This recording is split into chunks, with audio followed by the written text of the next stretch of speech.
Moving on. So, there was a video on Twitter recently that has gone viral. A woman by the name of Lily on Twitter has come under hot water for posting a video saying the N word. You know, that word that was perfectly normal 5 minutes ago, and now all of a sudden become a big issue. The word was so normal 30 years ago that it was even used on the Congress floor. It was used in Congress like it was a comma. It was used in movies and comedy skits all the time. Here's a clip of our very president saying that same exact word in Congress. Quote, "We already have a nigger mayor. We don't need any more nigger big shots." And the court cited evidence of discriminatory. But for whatever reason, the black community decided to make it their word. It's their word and no one else can use it. Only they are able to say that word. It's because it's a bad word. Remember, you're not allowed to say it because it is a bad word. This word's so bad, in fact, that it's used in every single day language. It's like another way to greet each other. It's another way to say hello. But it's so bad that you're not allowed to say it. If you're not black or half black, you're not allowed to say it. Nobody else, because if anyone else says it, it's offensive. If a black person says it, though, perfectly fine, perfectly legal. Which doesn't make a lot of sense because no other group's ever done this before. There's never been another group on the planet who've said, this is our word, and if you say this word, you're the racist or you're the one that's against this group of people, but we can say it all we want. There's never been another group in history who's ever done that. The African American community is the first person that has done that. Okay? Like, think about it. When was the last time you heard somebody with Down syndrome walk up to another person who has a mental handicap and go, "What's up my R word?" When was the last time you heard a Jewish person walk up to another Jewish person and go, "What's up my K word?" Yet, black people say it all the time. They say the N word all the time when greeting each other. And, you know, this issue has gone so far that even black people are allowed to use the two slurs I just mentioned. So people with Down syndrome are not allowed to use the N word, but people who are African American can say the R word or the K word. Jewish people can't say the N word either, but black people can say the K word. Perfectly fine, perfectly legal. No one's going to lose their job over it. It's gone so far that they use any slur. And why is that? Why is that exactly? Is it because black people were slaves at one point? Because they were slaves? Because if that's the case, every single person, every group of people in history has been enslaved at one point. Jewish people were slaves in Egypt. Christians were galley slaves, which historians argue were the worst kind of slaves to be. They were literally chained to the floor of boats, forced to row these boats, and in battle they'd be hit by cannons, and their flesh would be burnt off because of the sun, and they'd literally have to sit there in their own pee and feces because that was what they were forced to do. Yet, we all know that it's okay to mock and make fun of Christians all we want. And there's nothing against that. No one would ever relate you as a person who would have a galley slave if you say things offensive towards Christians. However, you say anything offensive towards the African American community because they were enslaved before, big problem. We have a big problem. White people have been enslaved in the past too. They're enslaved around the same time as black people in America. And heck, black people have even owned white slaves. And are we supposed to expect this kind of reaction if a black person uses a white racial slur? Nope. If a black person uses a slur like vanilla gorilla or cracker, nobody cares.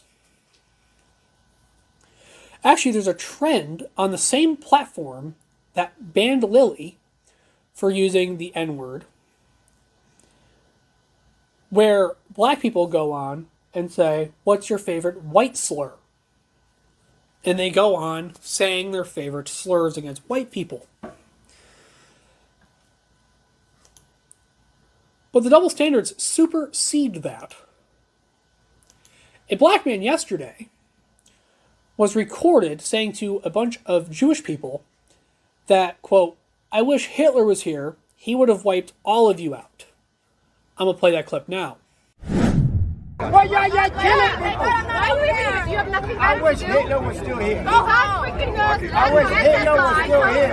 He would have wiped all y'all out. I'm saying it was something worse. You're not working. I'm angry. He would have wiped all y'all out. So yeah, a black person could say that, and none of the cancel culture SJWs wanted him canceled.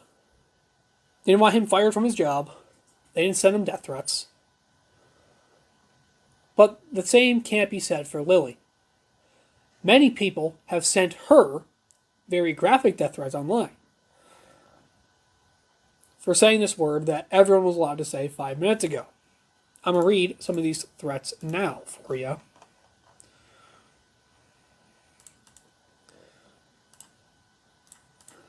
Here we go. So we have one threat here from Allmeezy on Twitter saying, please, I hope someone finds you and skins you alive. Laughing face, laughing face, laughing face. And another person, I'm not sure which account this is on. Pretty sure this is TikTok. I'm not completely sure though. Says, weird B word, go get raped and skinned and gutted. I'll literally find your address and decapitate your ugly white self with a machete, you effing slut. Very tolerant of you. The very tolerant left have made very violent death threats against her for saying the N-word.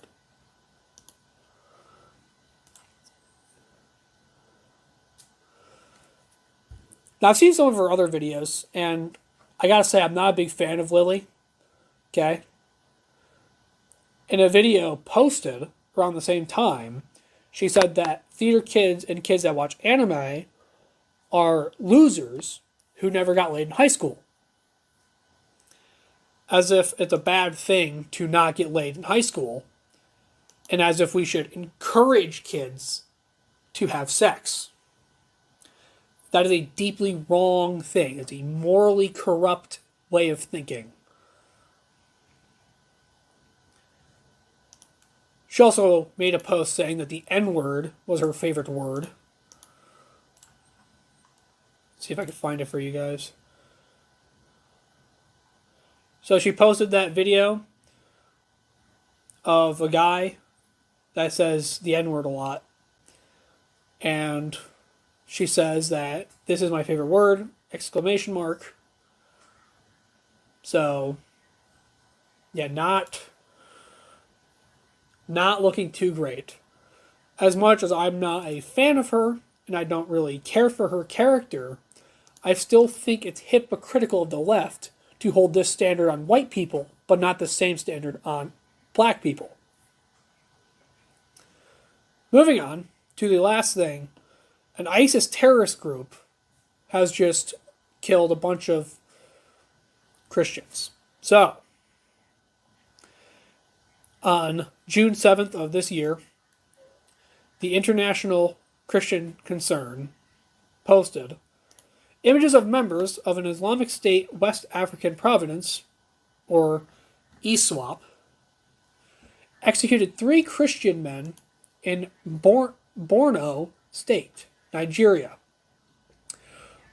are circulating on social media. So these videos are circulating on social media. One image, or these pictures are circulating. One image allegedly shared on June 4th by the Islamic State group ISIS through its propaganda outlet, Ahmed News Agency, so the ANA, shows the Christian men kneeling with their arms tied behind their back before 3 masked gunmen.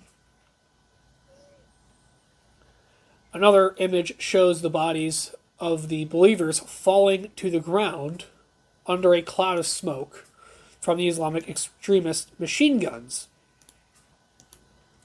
The Islamic extremists reportedly abducted the men from a vehicle traveling along a highway that runs through the northern Nigerian state. On June 3rd, Muslim passengers were allowed to leave. The terrorists reportedly abducted a 4th passenger, but their condition is unknown at the time. The Rev, I'm going to butcher this name, Ibrahim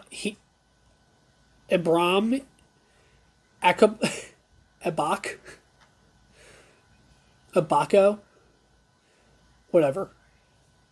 Insert Islamic name here. Secretary of the Yobe State chapter of the Christian Association of Nigeria confirmed the death in an interview with leadership group, a Nigerian news outlet. On the behalf of the Christian Association of Nigeria, Yobe State chapter, we condemn totally the killing of 3 Christian youth along the road, federal highway. I'm not going to say the road name because, like I said, not good at pronouncing these words. In January, ISWAP, which formed in 2016 from defectors of Boko Haram, conducted 8 attacks against Christian communities in several villages in Nigeria. During the attacks, 12 Christians were killed, while other Christians were forced to flee from their homes that ISWAP militants burned down. These attacks are part of ISIS call in January for its affiliates to kill Christians where you find them. Thank you for watching all the way through the end. If you like this video and you want to see more like it, you can tune into my full show to watch all of my episodes early. And as always, God bless.